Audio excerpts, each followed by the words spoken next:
Thalita Galli, José Trajano e eu, num ambiente muito diferente, felizmente. E eu começo essa conversa, presidente Lula, lhe fazendo a seguinte pergunta.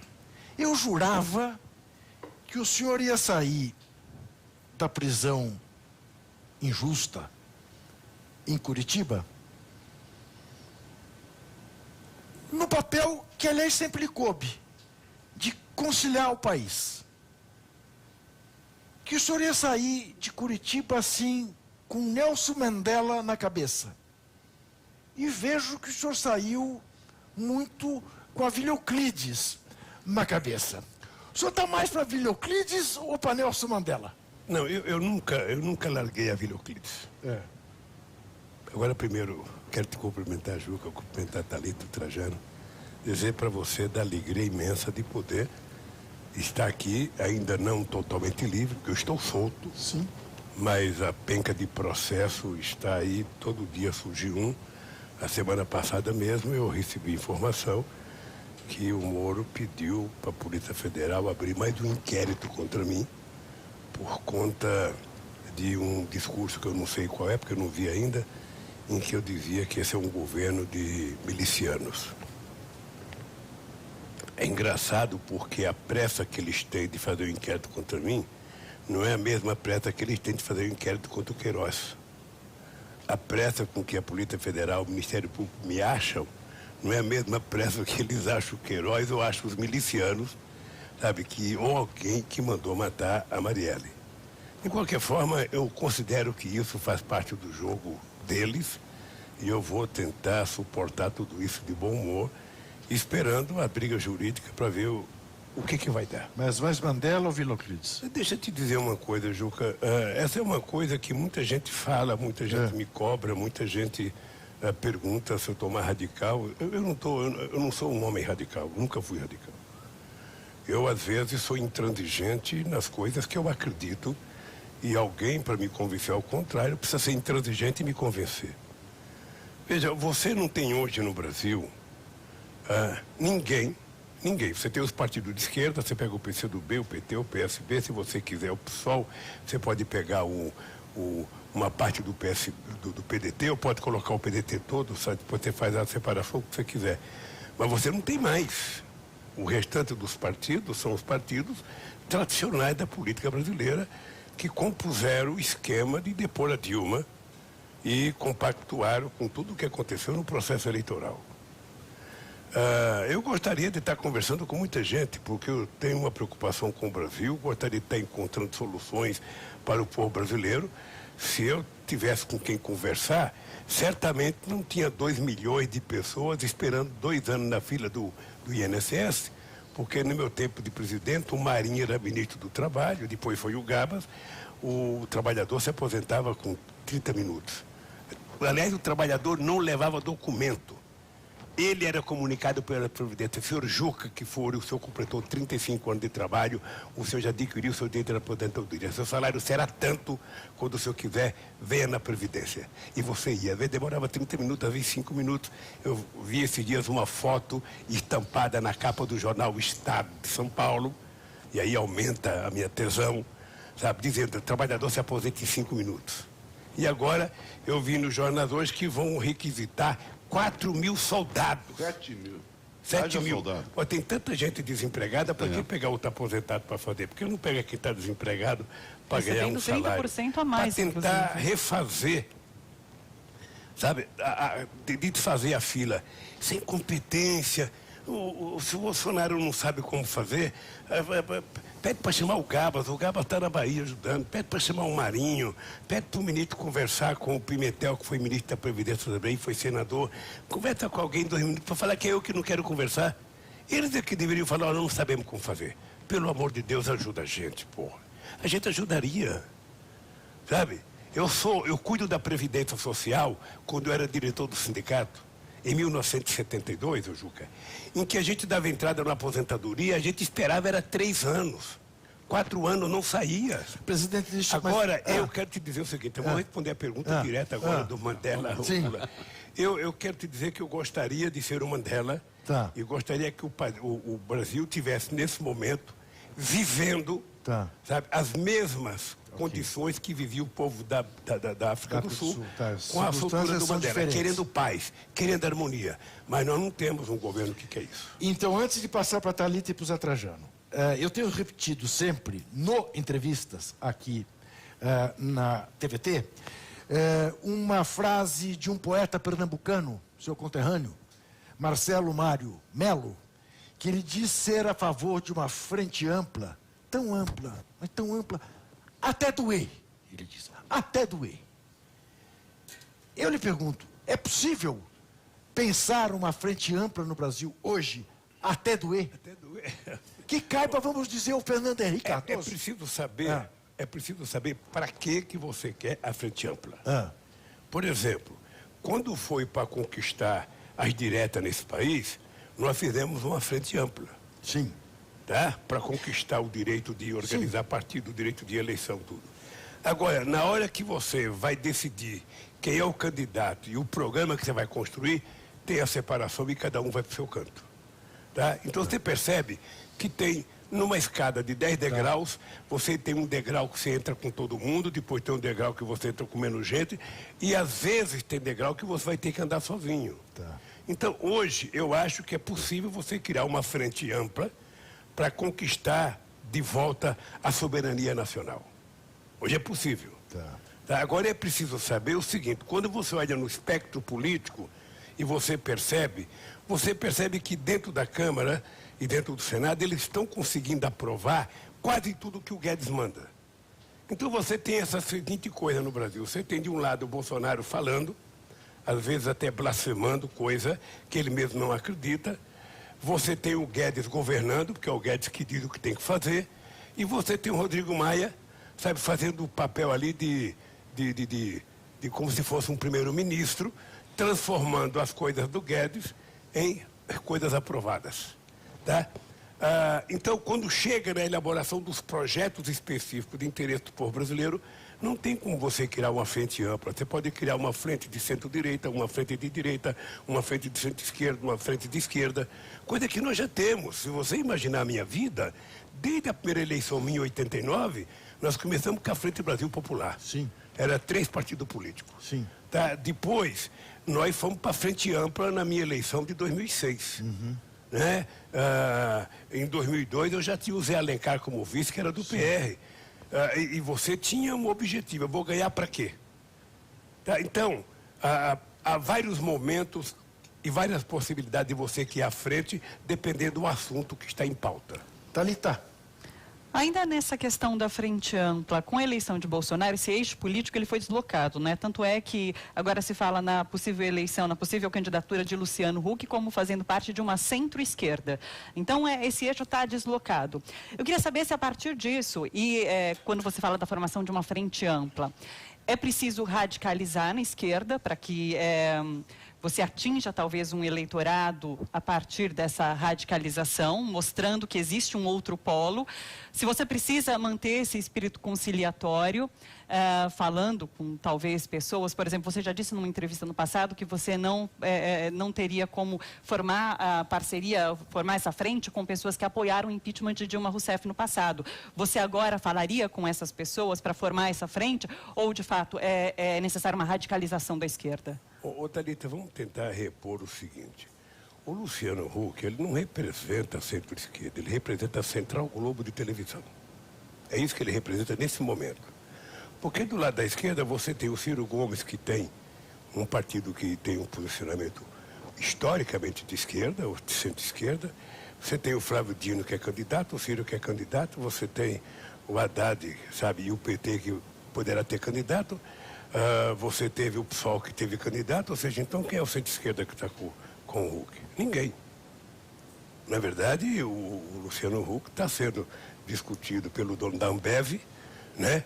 Que é o novo formador de quadros políticos dirigentes nesse país. Possivelmente ele queira transformar o Brasil numa Ambev, né? E você não tem mais ninguém. Então, ainda é cedo para você dizer qual é o espectro político do Luciano Huck. É muito cedo. Não é cedo, presidente, porque nós estamos falando de eleição presidencial já. Sim. Nós temos a eleição municipal agora, que tem características novas, não é? Uma nova legislação. Você fazer toda... Há uma certa angústia, ansiedade das pessoas, que a esquerda se una. E a expectativa maior é com quem o PT vai ficar. Então se fala muito que o PT pode apoiar o Freixo no Rio, a Manuela Dávila no Rio Grande do Sul, mas essa legislação eleitoral que se aplica agora complica um pouco, porque você tem, não para a cabeça de chave, mas embaixo, para vereador, essa coligação é complicada. Não tem mais coligação. Não tem mais coligação. Como é que vai se arrumar isso agora, na próxima? Porque vai fazer quase 2 anos. Quando tiver a eleição municipal, vai ter metade do governo Bolsonaro quase. É que às vezes nós complicamos. Ou a gente complica na pergunta, ou a gente complica na resposta. Eu sei que às vezes nós complicamos. Vamos pegar o seguinte. O PT, vamos pegar o PT agora. Como é que o PT governa o Piauí? Como é que o PT ganhou as eleições? A Bahia, como é que o PT ganhou? Como é que o PT governa? O Ceará, como é que o PT... Ora, lá tem de todo mundo, só não está o Grampinho na Bahia no PT. No Piauí a mesma coisa, as pessoas que derrotaram a Dilma, o Ciro Nogueira, que era presidente do PP, fez parte da chapa do Wellington. Quando as pessoas dizem que o PT não gosta de fazer aliança, a gente mostra ao contrário, o PT tem aliança ampla até demais.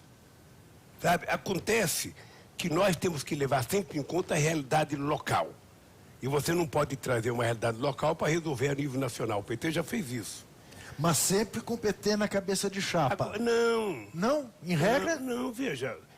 Quando você tem o melhor candidato, é correto que você tenha. Você não vai nunca tirar o Juca que furtar da pesquisa. Começa com 20% e o Lula começa com 2%. Você não vai exigir que tire o Juca para colocar o Lula. Você vai começar com o Juca. Sabe, eu vou dar um exemplo. O PT não tem nenhum problema de apoiar companheiros como o Trajano falou, o Freixo. O PT não tem problema de apoiar a Manuela. Eles já apoiaram a gente tantas vezes. Sabe, o PT pode até decidir fazer isso. A pergunta que eu faço é o seguinte. O PT não quer disputar as eleições por quê? Porque o PT não tem jeito ou porque o PT decidiu não querer lá? Porque lá o PT tem 2 ex-governadores, tem 3 ex-prefeitos, sabe? Poderia concorrer às eleições municipais. Por que não quer concorrer? Então o PT fez uma opção. Nós não vamos ter candidato. Aqui em São Paulo é sabido que o companheiro Haddad não quer ser candidato. E quando a pessoa não quer ser candidato, é bom você não forçar, porque ganhar você querendo é difícil, ganhar sem você querer e tal. O PT vai ter que escolher um outro companheiro. Por que nós brigamos para aprovar eleições em 2 turnos? Qual foi a discussão da época? Era porque, eu lembro na época, porque toda vez que eu ia ser candidato, ou o PT ia ter candidato, o PT é divisionista, porque o PT não tem das quantas e tal.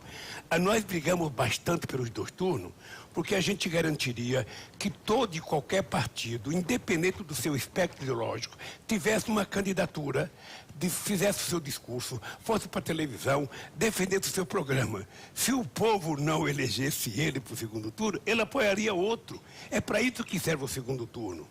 Aí se constituiu no Brasil a ideia de que não tem que ter 2 turnos, não, tem que ser tudo resolvido no primeiro, vai todo mundo junto. Não.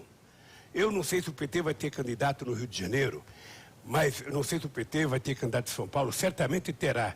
Mas esse candidato do PT, se eleito, ele se indicado, ele tem que saber o seguinte, ele pode não ir para o 2º turno, e ele vai ter que apoiar outra pessoa. Aqui em São Paulo, eu te dou um exemplo, Mário Covas. Mário Covas em 94 e Mário Covas em 98. Em 94, o PT, o candidato era o Zé Disseu teve acho que 17% dos votos, uma coisa mais ou menos assim. Não estou lembrado do número, tá? E havia no PT uma corrente que queria fazer o voto em branco, ou nulo, sei lá.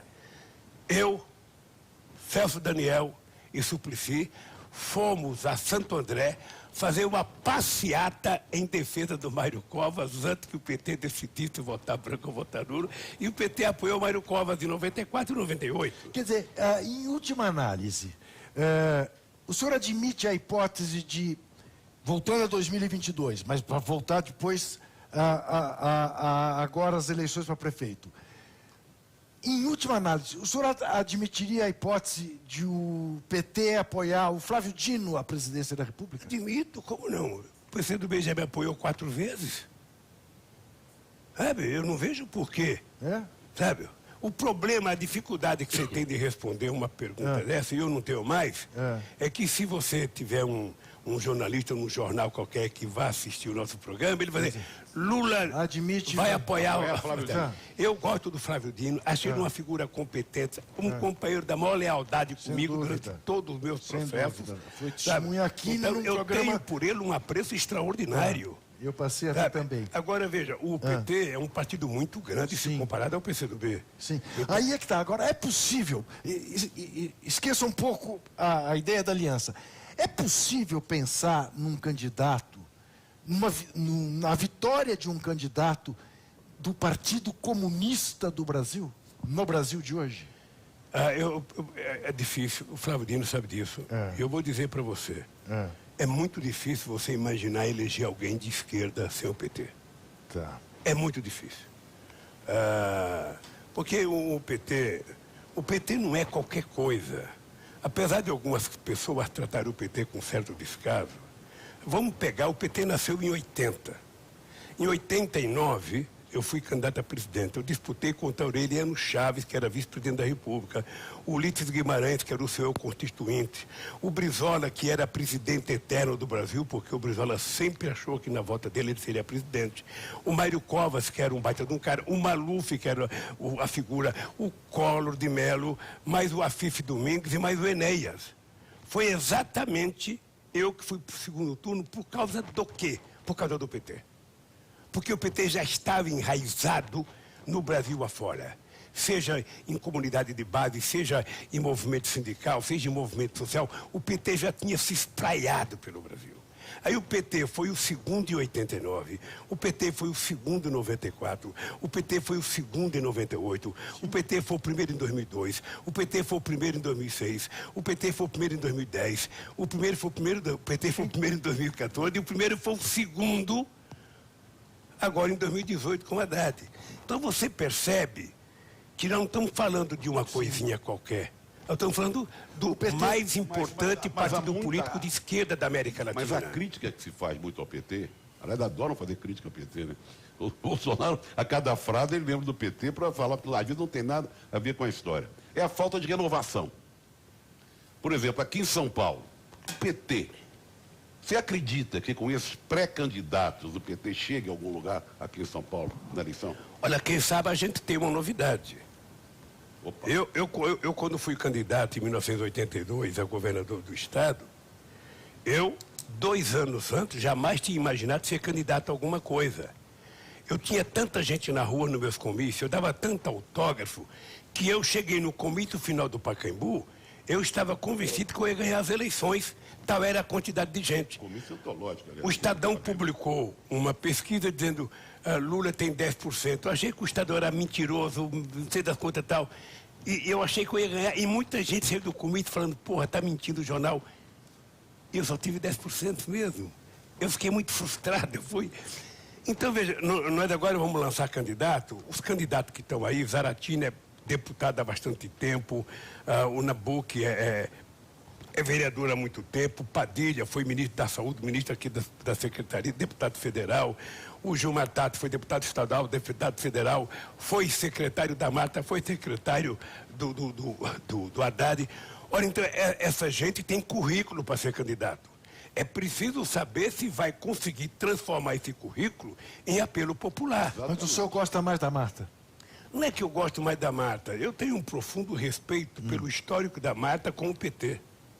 E eu não misturo as minhas divergências políticas e ideológicas com a minha relação pessoal. Claro. Tá? Eu já disse que eu gosto da Marta, já disse que eu respeito a Marta. Sabe, a Marta, quando não era petista, concedeu muitas vezes a casa dela para a gente fazer muitas coisas. O fato dela ter saído do PT, porque se desgostou do PT, ela queria que eu fosse candidata a presidente da República, sabe, fez reunião e eu não quis ser, eu mostrei para ela que ela estava errada, ela dizia que errado estava eu, sabe, e depois que deu tudo, não queria, eu falei, tá vendo que eu estava certa, tá vendo que eu estava certa, sabe, ela saiu ofendendo o PT. O que eu disse outro dia? Bom, depois que inventaram a palavra desculpa, todo mundo tem um direito a se recuperar e a Mas votar. a militância que Sabe, eu conheço eu não quero, não, é perdoa, lógico, Marcos. eu sei como é que se comportam os Depois de entregar flores para Janaína, Eu sei como é que se ficou comportam os complicado. militantes, sabe por quê? Porque eu, em 1985, o PT tinha apenas 5 anos de idade e a gente expulsou do PT Ayrton Soares, que era Bete líder, Mendes. baita de um deputado. A gente expulsou Bete Mendes, que era deputada e uma puta de uma Foram artista da expulsos juntos, Globo. né? Bete Mendes, Ayrton Soares. teve A gente terceiro. expulsou 3 de 8. Isso. E o pessoal dizia que o PT ia acabar, o PT ficou mais forte. Então, outra Trajano, para terminar essa parte da aliança, veja, eu não tenho nenhum problema em apoiar um candidato de outro partido político. Eu não tenho nenhum problema. O que é importante é o seguinte, é que as pessoas não podem, se você pegar o prefeito de Aracaju, ele foi eleito pelo Marcelo Deda. Marcelo Deda era o prefeito, poderia ter apoiado o outro companheiro do PT, não, apoiou um cara do PCdoB. Mas, presidente, Numa qual é o- demonstração que não tem uma coisa definitiva. Qual é o critério para a escolha de um candidato? Porque aqui em São Paulo, por exemplo, uma pesquisa divulgada hoje mostra que, por exemplo, o Guilherme Boulos estaria à frente de Gilmar Tato, um possível candidato aqui em São Paulo. De fato, você acabou de dizer que é muito difícil eleger alguém da esquerda nesse momento aqui no Brasil. É fazer o debate ou colocar alguém para vencer? Eu imagino o seguinte, querida, não se iluda com pesquisa. Sabe, o Guilherme Boulos, ele tem recall de uma campanha presidencial. Quando um exército entra em guerra, que é um partido político, depende os generais que você tenha, os soldados que você tenha, depende, sabe, os aparatos militares que você tem espalhados pelo bairro. E o PT é um grande partido aqui em São Paulo. Se você pegar o mapa eleitoral de São Paulo, você vai perceber que você tem um cinturão vermelho em volta de São Paulo, que é muito mais fácil o PT recuperar, se o PT tiver um discurso correto. Recuperar. E como vai recuperar? Hein? E como recuperar? Indo para a rua e falando, o PT, a única coisa que o PT tem que fazer é o PT confirmar, afirmar por que existe o PT. Para que o PT foi criado? O que o PT fez nessa cidade? Você tem dúvida de que foi Marta e Luiz Erundina e Haddad os melhores prefeitos de São Paulo? Você tem dúvida, é só pegar os dados, pega as obras, pega as escolas, pega as benfeitorias da cidade. Você vai perceber... O Dória foi bem, né? Quem? O Dória foi um belo prefeito. Mas nesses Mas, últimos olha, anos, então, a gente viu a construção de um antipetismo então, muito deixa eu lhe forte, falar, que vai não influenciar. Não existe essa história de antipetismo. Agora tem o antiflamenguismo. Aqui no Brasil sempre teve o anticorintianismo. Sabe o seguinte, como o PT é muito forte, é normal que quem é mais forte, você trabalhar na TVT, você lembra, ou deve ter ouvido, quando eu era presidente do sindicato, a gente só falava da Volkswagen. Não era porque a gente gostava da Ford ou da Mercedes, era porque a Volkswagen era a maior empresa, tinha 40 mil trabalhadores, então tudo era Volkswagen. O PT é muito grande, por isso as pessoas falam contra o PT. Mas veja, você tem que pegar o histórico eleitoral desse Mas ele país. estava falando de como recuperar esse prestígio na rua. Fazendo campanha. Fazendo campanha. O PT tem soldado, tem militante para ir para a rua, em cada bairro, em cada conjunto habitacional, mostrar. Primeiro, eu acho que o PT precisa começar uma campanha defendendo o legado dele. O que o PT já fez na cidade. Depois o PT tem que mostrar o que foi feito nessa cidade nos governos federal do PT. Porque eu tenho certeza, e se você pegar o dado você vai ver, que eu trouxe muito mais benefício para São Paulo com o Serra governando do que o Fernando Henrique Cardoso trouxe com o Mário Covas. Eu trouxe mais dinheiro para São Paulo com o Kassab governando do que eles trouxeram para os candidatos deles. Isso me lembra uma questão. Eu me lembro perfeitamente que quando eu o visitei, não quando fui fazer a entrevista, quando eu o visitei lá em Curitiba, o senhor me disse que estava vendo muita televisão e que o senhor estava convencido de que era necessário fazer como aqueles programas de TV que o senhor via dos pastores, dos evangélicos, repetindo, martelando as mesmas coisas. Vejo que o senhor hoje tem esta preocupação em relação a conversar com os evangélicos. Faz parte desta recuperação essa conversa? Veja, eu não distingo a pessoa que eu for conversar, se ele é evangélico, se ele é católico, se ele é ateu. Não distingo. Eu vou conversar com o ser humano. Tá. E se esse ser humano mora num bairro e você tem um legado construído naquele bairro, você primeiro precisa fazer a pessoa entender que tem aquele legado que foi um governo que construiu, que tem um partido que ajudou a construir. Aí depois você vai então fazer a proposta do que você pretende fazer de novo. Tá? É importante lembrar, eu vou só para rememorizar a cabeça fértil de vocês, é o seguinte: o Haddad ganhou as eleições para prefeito contra o Zé Serra, sabe? Quando o companheiro Zé Dirceu estava sendo julgado. O julgamento foi feito, eu não sei se premeditado ou não, durante o processo, e ele ganhou as eleições. Tá? Nós perdemos 2016 no maior processo de acusação, eu diria, de condenação de um partido político. Sem dúvida. E eu digo para os meus companheiros do PT que eu acho que nós perdemos porque nós não tivemos coragem de ir para a rua se defender. Porque quando você leva teu cachorrinho para passear, se o maior late, ele enfia o rabinho no meio das pernas, ele já perdeu. Ele, por menor que ele seja, ele tem que latir. Ele tem que se fazer respeitar. E em 2016, ô Juca, só para você ter ideia, o PT não quis fazer comício em Santo André, em São Bernardo, em Diadema, em Mauá, em São Paulo, em Guarulhos, em Campinas, em Osasco. Não quis fazer, sabe por quê? Porque as pessoas estavam receosas de ir para a rua. Então faltou rua, faltou Faltou enfrentar a situação. E agora é necessário que isso aconteça. Quando você tem uma doença grave, quando você tem uma agressão grave, quando você não se esconde, você enfrenta. Eu, por exemplo, resolvi enfrentar a Lava Jato. Eu precisava provar.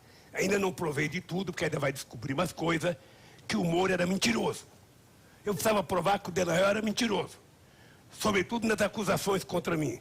E quero provar. Vai demorar mais 5 anos, mais 10 anos, não tem problema. Eu vou viver muito, Juca. Eu sou teimoso. A morte se prepare, porque não é que eu vou derrotá-la. Um dia ela me pega, mas enquanto eu puder resistir, ela vai ver. Mas e os evangélicos? Os evangélicos, veja, nós temos que conversar. Eu quero até fazer discussão com ele, que eu quero mostrar quem foi o presidente que mais tratou-os com respeito. Quem foi? Pegar coisas concretas que foram feitas por mim. O respeito que eu tinha por ele, a relação que nós tínhamos por ele. Não era aquele negócio de me batizar, não. Eu nunca neguei que eu sou católico. Mas, ao mesmo tempo, eu acho que o Estado tem que ser laico.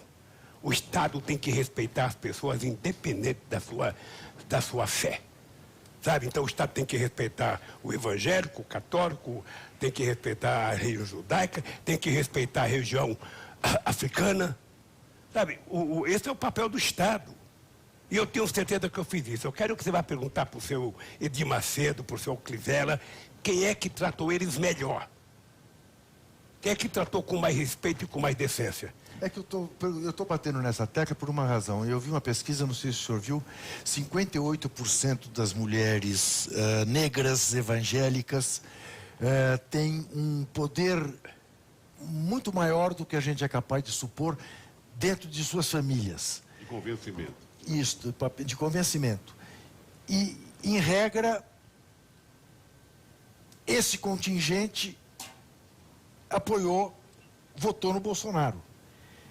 Já votou em mim? Sim. Cada eleição as pessoas mudam de acordo com a quantidade de informações que elas recebem. Eu tenho certeza absoluta que aquele tal de mamadeira que inventaram, eu não vou falar o nome porque eu acho grotesco. Eu tenho certeza que aquele não pegaria em mim. Tá. Pelo histórico que eu tenho de convivência com essa gente. Tá claro. Então, eu vou conversar com essa gente outra vez. Tá. O PT precisa conversar. O PT tem muita gente evangélica. O que não dá para você ficar quieto. O que não dá para a pessoa contar uma mentira a teu respeito e você fingir que não viu. Tem que ir para cima. Tá. Com respeito, mas você tem que ir para cima. Tá. Eu vejo a agressividade com que os pastores falam com os evangélicos em alguns programas de televisão. É uma coisa muito agressiva. É quase que uma coisa violenta. Sabe? Quer dizer, você pede Você pede dinheiro para a pessoa de forma agressiva, você promete um milagre para a pessoa de forma agressiva, aí se não acontece um milagre, ainda assim é você que é culpado, porque você não tem fé. Que história que é essa? Então eu acho que tem um espaço para discutir religião nesse país muito grande. Muito grande. Eu quero entrar nessa. Opa, já está se pronto. Eu quero entrar nessa. Eu tenho até um jeitão de ser pastor. Tem até um jeitão. Não, que eu queria. Tô de cabelo branco. Pastor Lula.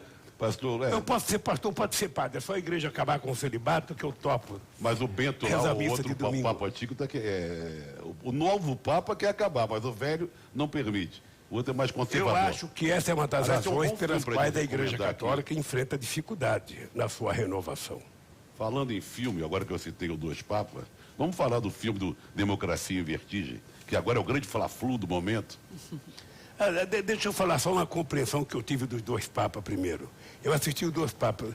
Eu não sei se eu não consigo compreender, porque eu estou ali na média das pessoas, a média da inteligência nacional. Eu achei... Quem era, presidente? Pare com essa modéstia. Eu achei que o realmente filme, aí... Menos, como eu diria. eu achei que É o menos, filme é muito condescendente com o alemão e achei que ele foi mais duro com o Papa Francisco, sabe? Vai ser muito...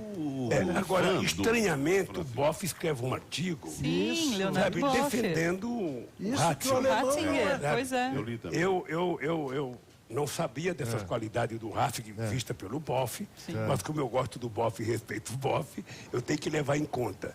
Mas o filme Boff que mostra uma foi imagem de um praticamente Papa expulso pelo- Ratzinger muito bonzinho, sabe? E mostra aquele período da Ruim da- ditadura argentina, Isso. sabe? Que, sinceramente, eu não sabia. O Boff analisou ali, né? Com todo respeito ao Eu conhecimento. achei que o filme foi muito bom pro Papa, sabe? E muita coisa fictícia, né? Porque aquelas conversas não existiram. Tem até um jogo de futebol. Democracia em Vertigem, meu caro. Eu O senhor assistiu? assisti. Lá em Curitiba? Assisti lá em Curitiba. Ah, lá em Curitiba. É. na Porque cadeia. quando nós entrevistamos a Petra, aliás, hoje é quarta-feira, amanhã o Entrevistas repete a entrevista com a diretora Petra Costa, que está indicada para o Oscar e está doendo o cotovelo de tanta gente. A imprensa teve dificuldade de dar essa notícia, como é que pode? Mas eu acho, o PT está pagando também a academia? Netflix. Vai ver que eles vão dizer que o PT comprou a academia. Sim, ué. Já estão dizendo. Mas não teve Filho do Lula que comprou a Foi, Netflix pra passar mas não teve um maluco aí tempos atrás que disse que o PT estava pagando o New York Times? Teve. Olha, há uma coisa que é assim. Quando eu vi o filme, eu pedi para dar, foi até pedir para o Stuka, depois eu pedi para falar com a Petra. Eu achei que a grandiosidade do documentário da Petra, sabe, foi a narrativa dela. A sinceridade da narrativa dela, a verdade colocando, dela. inclusive, as coisas da família dela, sabe, com a naturalidade extraordinária que eu não sei quantas brasileiras ou quantos brasileiros teria coragem da seriedade. É verdade. Então eu fiz questão de dizer o seguinte, olha, foi uma atitude brilhante e quando ela ganhou, eu liguei para ela e falei, olha, você pode ficar certo que a tua narrativa é um dos pontos fortes do teu legal, documentário. legal. Então, Pela ao sinceridade. contrário do ex-capitão, ele viu e gostou, porque Ele o viu outro e não gostou. viu e não gostou. Não viu, não gostou. É genial. Né? Eu queria fazer uma pergunta aqui em cima desses 2 meses e meio que você mesmo diz que está solto, mas não está livre. Você já teve contato com a militância, com líderes de outros partidos, encontrou familiares, amigos e gente do povo também. O povo encontrou, não talvez do jeito que você gostaria, mas encontrou com muita gente.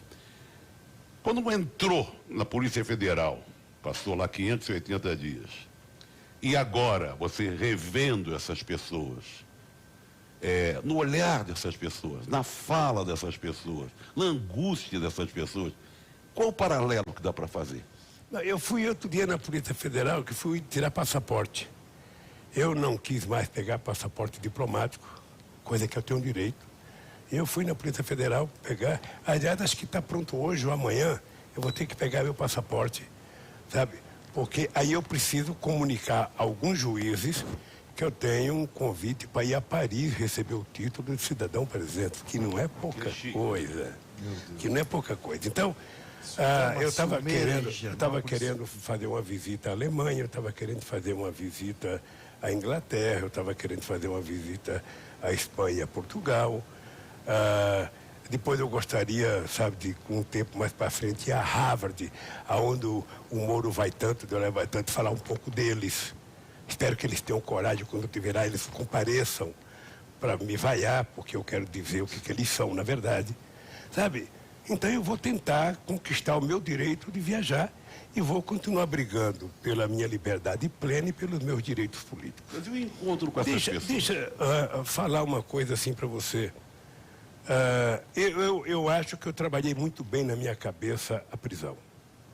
Eu, durante os 580 dias que eu tive lá, eu em nenhum momento permiti ter qualquer começo de depressão. Tudo para mim que acontecia, por pior que fosse, eu tinha na cabeça que tinha muita gente do povo pior do que eu. Então eu não tinha que reclamar. Eu estava com saúde, eu tinha um colchão para dormir, embora me doesse as costas, eu tinha cobertor porque me levavam de fora, eu tinha papel higiênico porque eu comprava, eu tinha, sabe, sabonete porque eu comprava, eu bebia água potável porque eu comprava, eu comprava meu café. Então, toda vez que tinha uma coisa ruim, eu falava, eu estou melhor que o povo lá fora. Então, eu tenho que estar aqui preocupado com o povo e não preocupado comigo. Quando eu saí num período esquisito, que é esse período de Natal e Ano Novo, sabe, em que você tem muita gente viajando, não tem nenhuma atividade e tudo. Eu fiz as atividades que eu tinha, fui marcar o meu 1000º gol lá no campo do Sem Terra do Floresta Fernando. Tinha um juiz importante também, lá, chamado que vai ser juiz da FIFA na Copa do Mundo, o tal de Juca Kfouri. E eu estou me preparando agora para começar a viajar ao Brasil. Eu não quero começar a viajar ao Brasil com raiva, falando mal de ninguém. Eu quero começar a viajar ao Brasil falando das coisas que eu acho que tem que acontecer no país. Eu poderia te dar um exemplo seguinte. Não é possível aceitar que esse país tenha gente passando fome outra vez. Não é possível. Sabe? Em nome de tudo que possa ser sagrado, não é possível um país do tamanho do Brasil ter gente passando fome. Não é possível o presidente da República ficar regateando se vai dar 1.039 ou 1.045 de aumento do salário mínimo. Ele só tem que saber que no meu governo o salário mínimo aumentou 74%. Ele só tem que saber que no meu governo, 94% das categorias de trabalhadores que fizeram acordos salariais ganharam acima da inflação. Ele só tem que saber que é possível e é bonito as pessoas tomarem café, almoçar e jantar todo dia. Ele tem que saber que esse país, o aposentado já se aposentou, a gestante já recebeu o auxílio natalidade e o doente fez uma perícia médica e, sabe, em 5 dias, 2 dias, 3 dias, no tempo do Fernando Henrique Cardoso levava 10 meses porque não tinha perito. Sabe, ele mandou embora por causa de uma greve e agora, sabe, quando nós entregamos o governo, a aposentadoria já era feita em 30 minutos no máximo. Ora, então ele tem que saber que esse país pode ser consertado. Eu quero viajar para isso. Quero viajar para defender uma política de cultura para esse país. Não é possível que um artista da qualidade do Wagner Moura tenha feito um filme. Eu vi uma entrevista dele dizendo que não ganhou 1 centavo até agora. Não ganhou 1 centavo. Está censurado no Brasil. E não consegue lançar o filme porque tem uma censura que não se sabe de quem.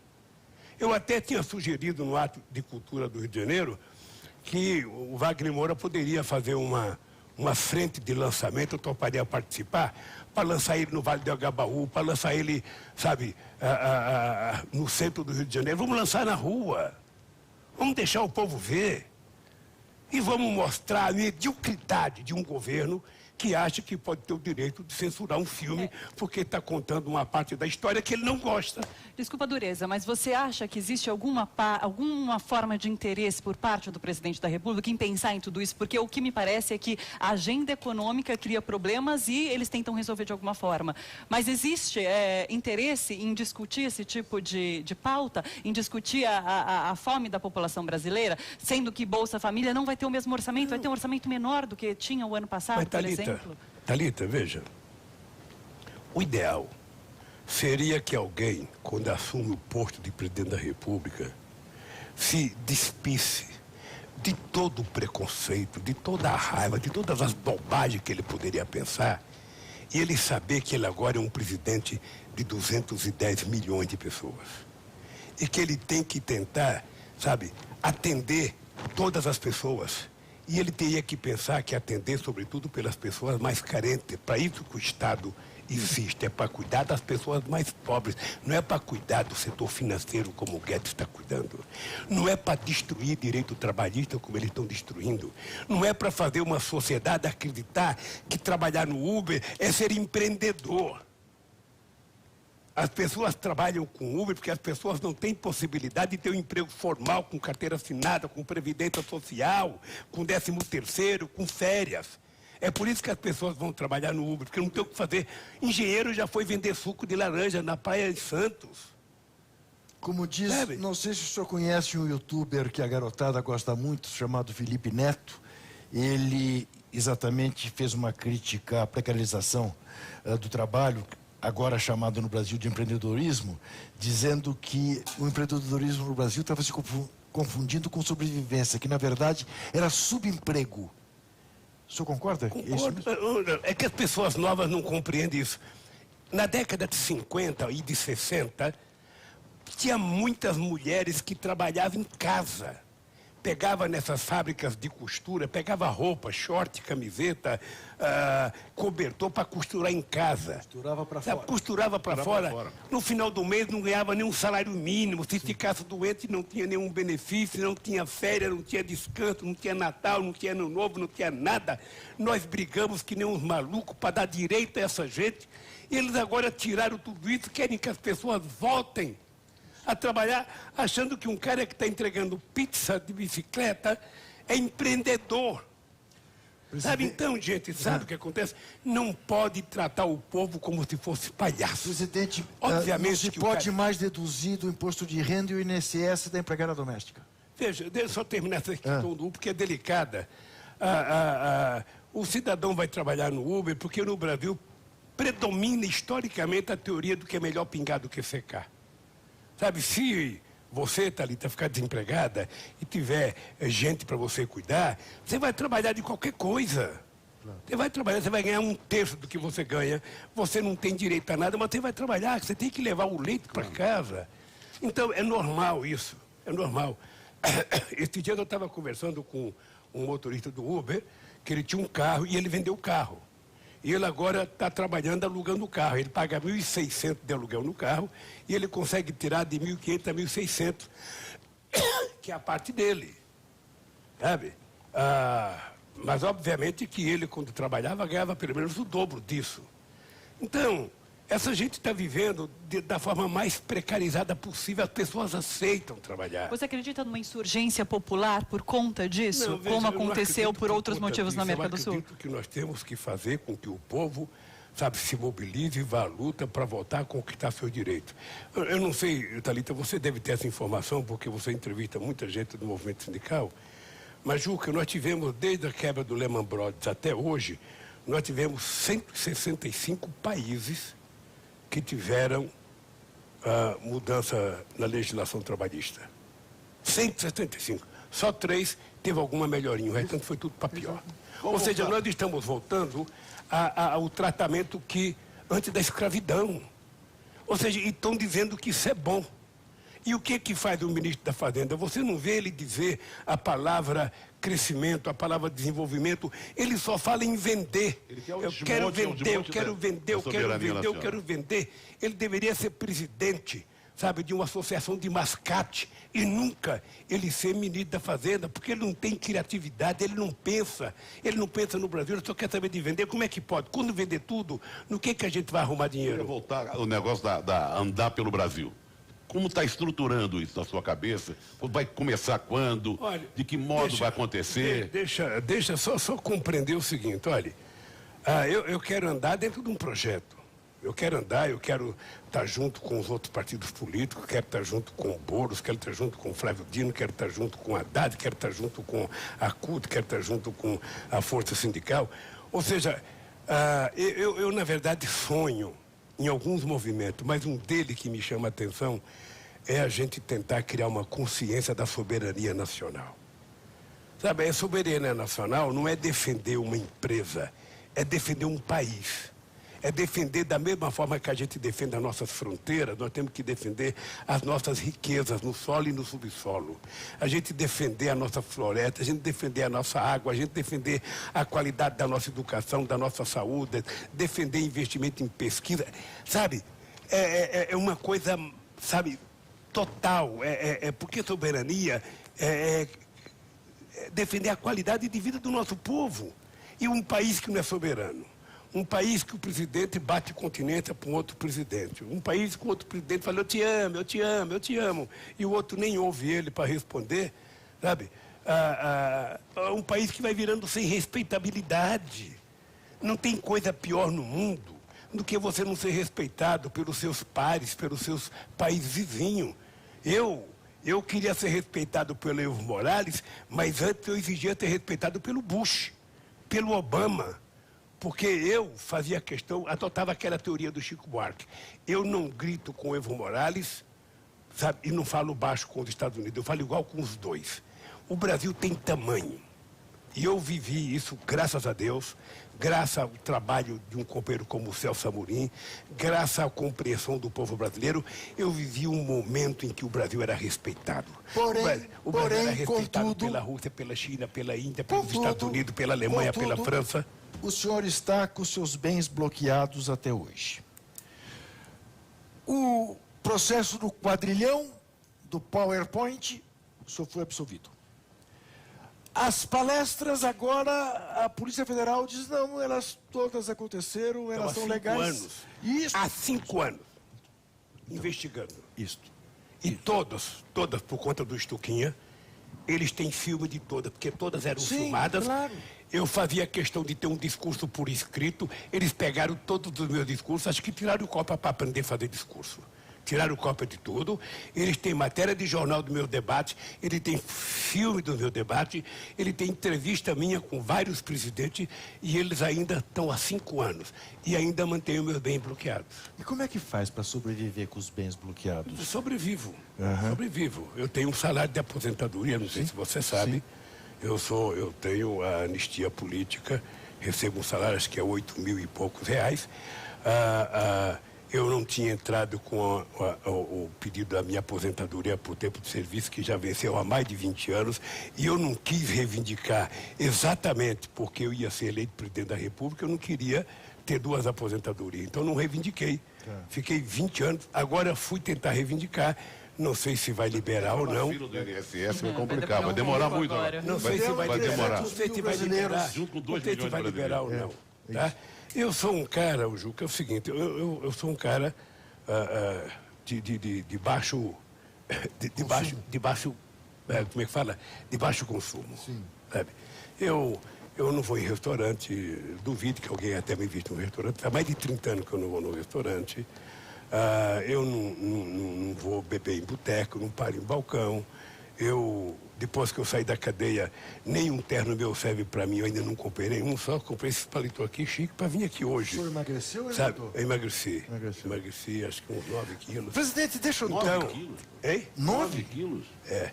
Mas eu nos últimos meses, lá na Polícia Federal, por isso que o senhor bateu eu estava andando na esteira. Estava andando 10 quilômetros por dia. Eu colocava um pendrive na televisão e eu ficava vendo o pendrive e andando. Tá. Às vezes o cara estava falando uma coisa que eu não gostava, eu aumentava. Corria mais. E quando falava uma coisa boa, eu diminuía para ouvir. O presidente, o senhor disse que é uma pessoa de baixo consumo, que não sai muito de casa. Eu gostava de ouvir música, cânticos gregorianos. E seriado, você está assistindo Merli agora, é isso, não é? O seriado catalão. Eu terminei de assistir. Terminou? 3 temporadas. Ao final que não quero saber o final. É triste, né? É triste. Então, presidente... Eu até fui ligar para Marlene Chauí esses dias para convidar ela para fazer uma palestra. E eu falei para Marlene Chauí, eu gostaria que você assistisse o Merli. O Merli. E eu queria que você me contasse se está correto as coisas que ele fala dos filósofos. É verdade, aquilo está correto sim. Quer dizer, eu não sou Marlene Chauí para dar essa resposta. Presidente, Eu só quero retomar uma questão, porque o Trajano tocou nisso, e eu queria voltar um pouco, porque eu acho que certas coisas que o senhor viveu passam um pouco despercebidas, e eu sei que, por mais duro que seja, tentar voltar a elas é importante. O senhor falou aí que cada uma notícia que o senhor tinha nos 581 dias, o senhor lembrava que tinha gente em pior situação e pensava no Brasil e relevava aquilo que estava acontecendo com o senhor. Mas o senhor teve algumas dores que são dessas que não se curam durante o período que o senhor teve lá. Tá bom, perder um irmão é terrível, mas faz parte. E era mais velho que o senhor. Era natural que ele fosse antes. Mas o senhor perdeu um neto, perdeu o Arthur. Como que é superar isso, lidar com isso? Eu acho que não se supera. A morte de uma criança na idade do Arthur não supera. E você fica com um pouco de remorso, porque você fica falando, porra, se eu tivesse liberdade, quem sabe, como ele ficava muito em casa, a Marlene ficava muito em casa, o Sandro ficava muito em casa, depois que a Marisa morreu, o Sandro ia muito lá em casa, então certamente eu poderia estar em casa quando ele chegou, sabe, com dor de cabeça, e quem sabe eu pudesse ter levado ele junto com a Marlene rapidamente. Então você fica sempre com isso. Mas deixa eu te contar, a morte de uma criança, eu acho que a morte de um filho, de um neto, é uma coisa insuperável. Eu até disse para a Marlene, eu não vou te falar nenhuma palavra para te confortar, porque não tem conforto. Não tem. Vamos rezar para que o tempo se encarregue de fazer você amenizar o teu sofrimento. Porque você não consegue lembrar. O Arthur era uma criança muito especial. O que me deixou meio puto com a morte do meu irmão Vavá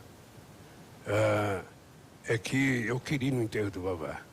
Não, e a decisão foi a mais esdrúxula possível. Ou seja, permitiram que eu fosse a São Paulo, mas que eu não fosse ver o Vavá que fosse me ver. Ou seja, decidiram que o Vavá ia no quartel me ver e que não podia ter empresa, não podia ter ninguém. Olha, como é que eu ia exigir que os parentes levassem um defunto para me ver no quartel? Seria eu que tinha que lá ver meu irmão. Eu achei isso de uma grosseria. Eu achei de um gesto de desumanidade que eu não consigo compreender como é que alguém toma uma decisão dessa. Então me ofendeu muito. E depois eu perdi outros companheiros. Sigmaringa Seixas. O Sigmaringa foi me visitar e ele estava com a cara... O Sigmaringa era uma pessoa muito meu companheiro, mas assim, irmão. E ele estava triste e às vezes ele queria começar a chorar. E eu, nesse dia, fiquei bravo com ele. Falei, Sigmaringa, é o seguinte, ó. Se é para você vir me ver para chorar, não venha. Não venha. Não quero tristeza aqui. Porra, 15 dias depois o cara morre, cacete. Sabe? O doutor Gu, que era o médico que fazia acupuntura, puta merda, uma pessoa que eu nunca pensei que fosse morrer, de tão saudável que ele era, morreu. Teve um câncer e morreu. Foi na China e não conseguiu. Então, Juca, a gente vai aprendendo. A gente vai aprendendo a lidar com esse sofrimento, sabe? Eu, às vezes, não ia tomar banho de sol porque o tempo estava feio. Ao invés de ficar puto da vida, eu falava, porra, tem tanta gente que não consegue tomar banho de sol. Tem tanta gente que ainda mora em caverna na China. Pô, por que eu tenho que ficar lamentando? Presidente, e o Corinthians? Que falta ele faz ou lhe fez o Corinthians no seu dia a dia? Bom, lá a gente não podia ver esporte porque só tinha TV aberta. Você só via, sabe, alguns programas chatos pra cacete. Mas você via o futebol do Corinthians, de vez em quando tinha o futebol. Eu fiquei triste, o Corinthians está muito ruim, sabe?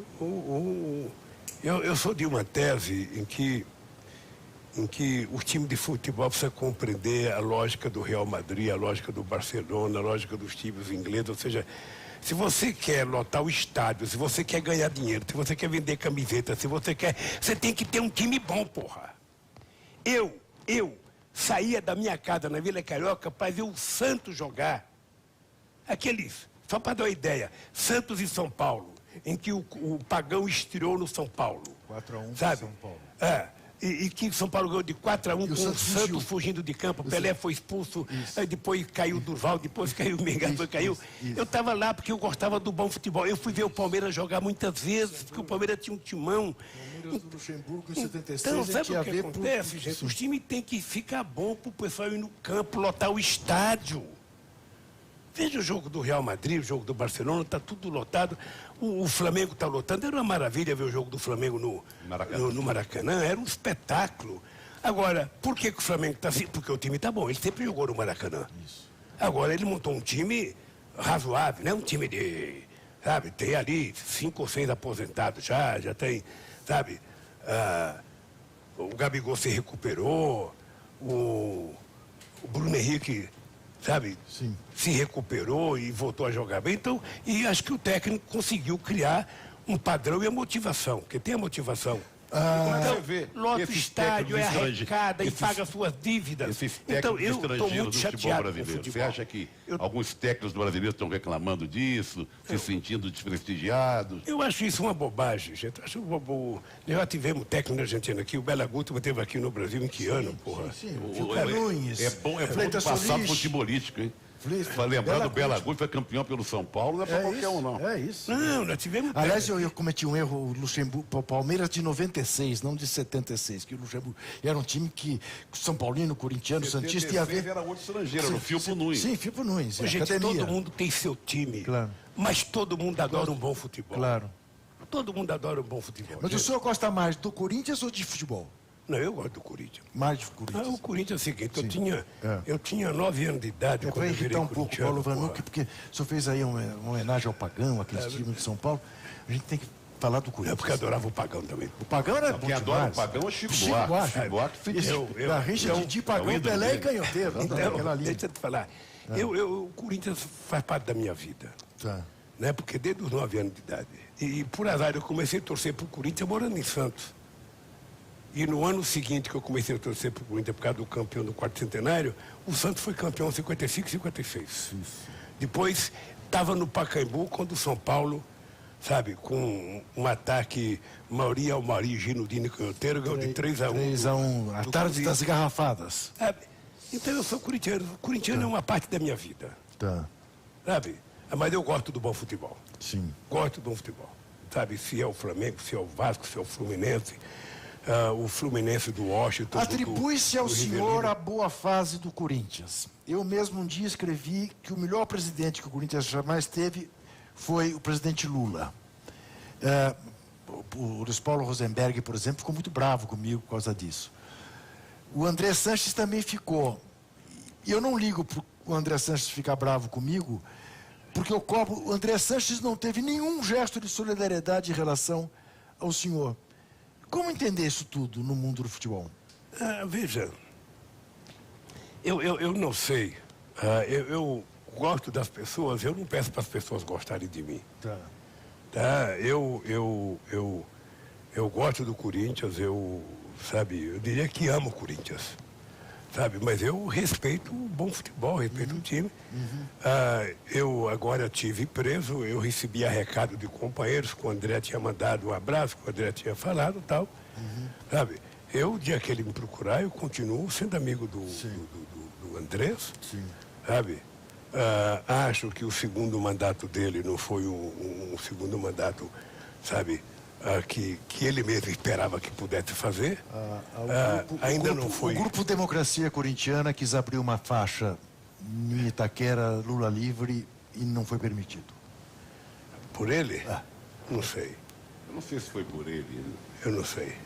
Não sei se foi exatamente por ele. Eu não sei, mas de qualquer forma, gente, de qualquer forma, sabe o que acontece? Eu sempre tive uma boa relação com o André. Então, eu não conversei com ele desde o dia 7 de abril de 2018. Então, quem sabe a gente se encontra um dia desse e a gente possa voltar a conversar. Mas o senhor teve alguma influência mesmo na gestão do Corinthians? Porque atribui Itaquera ao senhor... Não tive, é uma bobagem que se inventou. Sabe, se inventou a bobagem que eu era que tinha mandado construir o Itaquerão, que eu tinha feito. Eu, na verdade, era que o Morumbi fosse a sede da Copa do Mundo. Isso eu sou testemunha. Sabe, queria o Serra e o Kassab não queria, sabe? Depois o Corinthians começou a construir o estádio, se inventou que aquele estádio ia abrir a Copa do Mundo do meio para frente. Foi. Que se exigiu que se gastasse um dinheiro que não poderia gastar. A FIFA exigiu um elevador particular, o presidente da FIFA, uma parte particular, mandar para aquele lugar, porra, fazer coisa particular e o Corinthians ficar com a dívida. Depois, sabe o que eu penso? Eu não conheço detalhe, mas eu acho que o Corinthians, em algum momento, foi presunçoso e não resolveu o negócio da publicidade logo do estádio. Tá. Eu acho que, sabe aquele negócio, eu posso mais, eu vou ter mais, eu vou ganhar mais, sabe? Eu não vou casar com a Thalita porque eu vou encontrar 50 mulheres mais bonitas. Não apareceu mais bonita, e a Thalita não casou com a pessoa. Então, meu caro, foi isso. E se o time não tiver bom, não vai arrumar. Se o time não tiver bom, não vai arrumar. Vai arrumar mesmo, então. Gente, agora já era. Você é anticorintiano. Antes não, é a verdade. Não, liga gente, pro cara olha, dizendo que ele é eu acho Estou respeitando vocês. Não, ele não está respeitando. Esse papo assim, de corintiano aí, vou te contar. Tricô que vocês estão fazendo. Não, mas eu posso esse falar, time. eu tô andando preocupado agora, sabe por quê, Trajano? Porra, nós estamos vendendo moleque com 16 anos e comprando velho com 35. É isso. Não pode ir para frente. Esse dia eu vi até o Kaká dar uma entrevista, o Kaká falou, porra, eu fui embora com 23 anos, ainda é cedo pra gente ir embora, poderia ser um pouquinho mais. Isso. Poderia jogar aqui até Pelo um menos 20 uma Copa poucos do anos. Mundo, você disputar uma Sabe? Copa, duas. Porque senão a molecada vai e volta para cá, daqui a pouco você vê o Tite fazer uma convocação e você não conhece ninguém. Ninguém. Onde jogava aquele cara? Aí você vai pro YouTube procurar onde jogava aquele cara, que time que ele era. Sabe, não é correto isso. Com o futebol brasileiro não é correto. Se bem que lá também, você pega os times melhores da Europa, você vai perceber que tem 10 estrangeiros no time de titular, não tem quase nenhum Sem dúvida nenhuma. Sabe? Os ingleses, principalmente, E são também seleções. atrapalha o crescimento do futebol lá. Mas o problema é o seguinte, é que o futebol é uma máquina de produzir dinheiro, né? Sem O dúvida. futebol é uma máquina de produzir dinheiro. Presidente, por falar em máquina de Eu produzir- vejo um menino de 17 anos ser vendido por 150 Sim, é milhões. impressionante. É impressionante. Esse menino Renier agora foi vendido por 35 milhões de euros. Garoto do Flamengo. Pro Real Madrid. Mas vamos voltar a 2020. Tirando Tá, o futebol. Volte, Né? ok. Eu tenho uma coluna Tá vendo só? Ele não gosta. da Eliane Brum, que foi muito comentada, chamado Os Cúmplices. Isso. Foi um artigo, né, que foi muito compartilhado e tal. E eu peguei uma frase que abre esse artigo dela, que diz: em 2020, cada um saberá quem é diante de uma realidade que exige coragem para enfrentar e coragem para perder. É um pouco o tom que nós estamos, de alguma coisa que o Lula falou aqui. Que tem que enfrentar, vai querer conversar, bloco na rua, Não se sei o omitir. quê, não se omitir. E temos que estar preparados para perder também. A gente não quer perder, mas nós temos que lutar para não perder. Não é isso? É isso. É o seguinte, Trajano, eu fui no congresso do PT e Aquele de Salvador? aqui na Casa de Portugal. Tá. E eu fiz um pronunciamento em que eu falava as razões pela qual o PT existia. Porque se não for para o PT cumprir determinadas coisas, não haveria razão de eu e outros companheiros, como Olívio Dutra, Jacob Taz, Ibrahim, sabe, Apolônio de Carvalho, criar um partido político. Eu preferia ser autêntico do PMDB. Estava criado, eu não tinha que ficar me esforçando. Eu passei quantos anos justificando a minha barba? Passei quantos anos justificando a estrela vermelha? Quantos anos? Porra, era um negócio maluco. Sabe, eu levava até Jesus Cristo barbudo. Jesus Cristo é barbudo também, porra, aqui. Vocês não têm nada com a barba dele, só com a minha. É um preconceito desgraçado. Por que nós criamos um partido? Nós criamos um partido para dar vez e voz àqueles que nunca tinham tido vez e voz. Bem claro isso. Aqueles que estavam habituados a só bater palma no palanque. Nós queríamos que aquele que só batesse palma subisse ao palanque. E criamos um partido. E para que a gente quer o partido? Para a gente fazer as transformações sociais que é preciso fazer. Não estou falando de revolução, não. Estou falando de transformações que é possível fazer na democracia. Eu provei. E eu queria votar em 2018 porque eu queria radicalizar mais. Radicalizar a democracia. Radicalizar os direitos das pessoas. Ah, essas pessoas podem comer 3 vezes ao dia, vamos comer 3 vezes ao dia e ter mais uma ceiazinha das 10 da noite, um chazinho das 5. Por que que não pode? Por que que não pode? Por que que pode uma pessoa só juntar 40 bilhões na sua conta pessoal, sabe? E você ter um monte de criança aí no glicério, crianças pedindo esmola e comendo na rua um lixo. Eu, quando vejo a Globo fazer campanha do Criança Esperança, eu faço crítica às pessoas, porra, esse Lula é sectário? Não. Por que que a Globo não dá da rentabilidade dela dinheiro para o Criança Esperança? Por que que tem que fazer campanha de arrecadação? Por que que a fundação, sabe, Roberto Marinho não faz isso? Por que que essa gente não tem pelo menos o coração que tem os ricos estrangeiros que dão prédio para fundações, que fazem universidade? Por que que não faz aqui? Que pagam imposto sobre herança que aqui não pagam. Presidente, você falou em reconquistar... Thalita, a minha obsessão de voltar era porque eu acho que eu podia fazer muito mais. Muito mais. Esses dias eu estava respondendo uma pergunta e o cara falava... as pessoas costumam falar, mas o governo do Lula só deu certo por causa do boom das commodities. Sabe, as pessoas hoje estão exportando, sabe, a tonelada de soja a quanto? Quanto é que vale o dólar? No meu tempo ele estava 2,60, hoje está quase 4. Então as pessoas estão ganhando o dobro pela mesma tonelada. O problema não é o boom de commodities. O que nós fizemos nesse país foi o boom, sabe, da participação e da inclusão social. Tá? Porque eu disse outro dia, o Brasil cresceu entre 1950 e 1980, 7% em média ao ano. Por que que não teve inclusão social? Porque pobre nunca entrou no orçamento. E pobre nunca esteve na mira da classe dirigente, a não ser para apanhar, para ser preso. Porque nunca levaram em conta. E quando você começa a política de inclusão social, aí começa... nos bares, a classe média mais fina, dizer, porra, o aeroporto parece uma rodoviária, tá cheio de pobre. Você vai lá, tem cara com mala, tem cara que não sabe entrar no avião. Você viu, eu fui no Ibirapuera, tava cheio de pobre lá participando, sabe? Pois é. Sabe? Pois então... é. Mas esse pessoal, estou vendo aqui um dado, segundo a última estimativa, 56 milhões de dólares, equivalente a 3% do PIB brasileiro, evadiu-se no ano passado para fora do país. Você falou 53 bilhões. Bilhões, exatamente. Não milhões. Bilhões. Ô, Juca, eu não gosto de falar porque muita gente fala que eu sou muito crítica à imprensa. Veja uma coisa, o ufanismo que alguns setores da imprensa estão fazendo para tentar mostrar que o Brasil está dando certo é de uma coisa alucinante, de tamanha mentira. Aqueles comentaristas econômicos da Globo, aqueles comentaristas econômicos dos outros canais de televisão, agora vai, porque agora vai. A Bolsa chegou a 120, o que que tem a Bolsa chegar a 120 e não gerar o emprego? Quando eu estava na presidência, a Bolsa estava a 71 mil pontos e nós criamos 22 milhões de empregos com carteira assinada. Por que que a Bolsa agora está a 120 mil pontos e não gira emprego?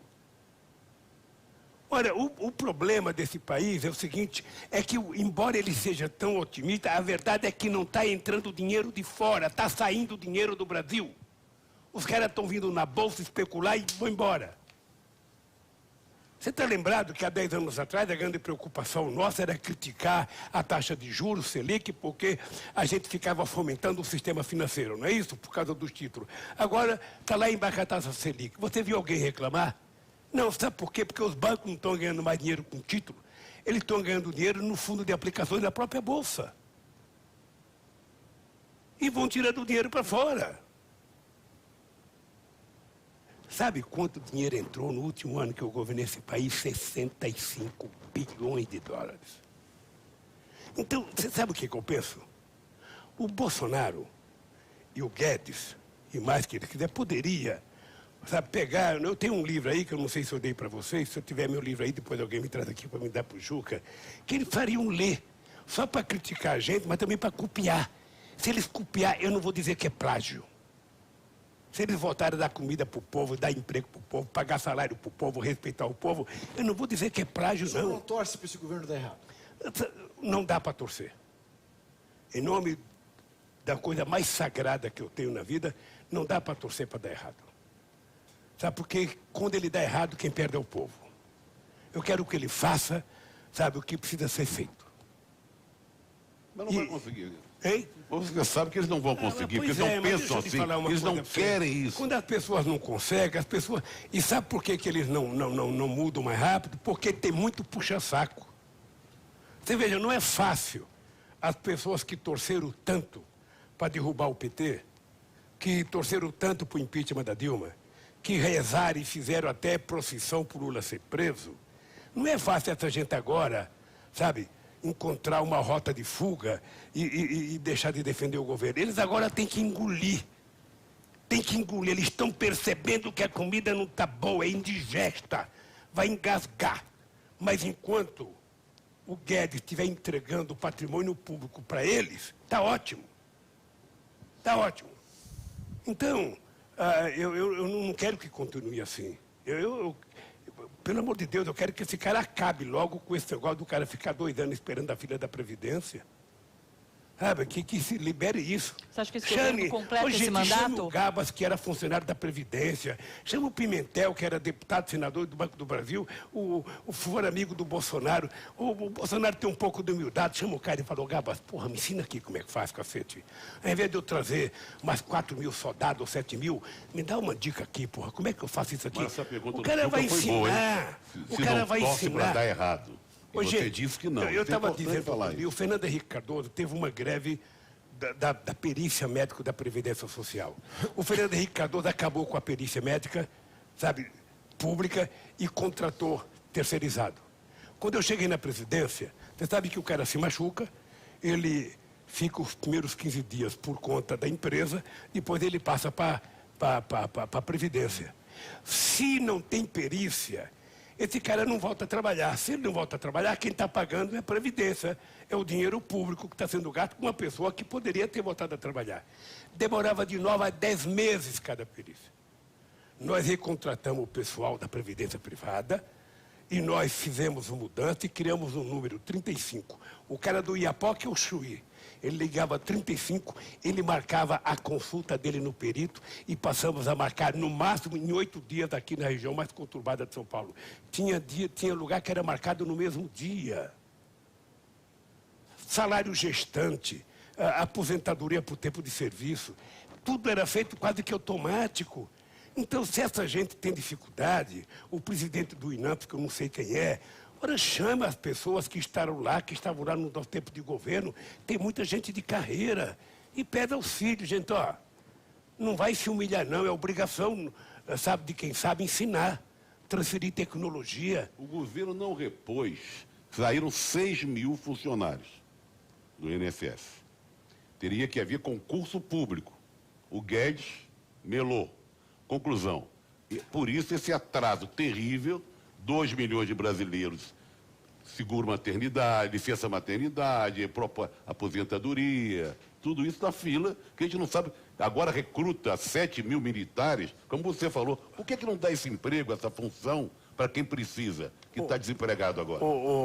Tem uma coisa, Trajano, no Brasil, que é o seguinte, as pessoas falam que a máquina é inchada. Compara todos os países nórdicos e os países europeus, a quantidade de funcionários do setor público com a população com relação ao Brasil. Você vai perceber que o Brasil tem menos que todos.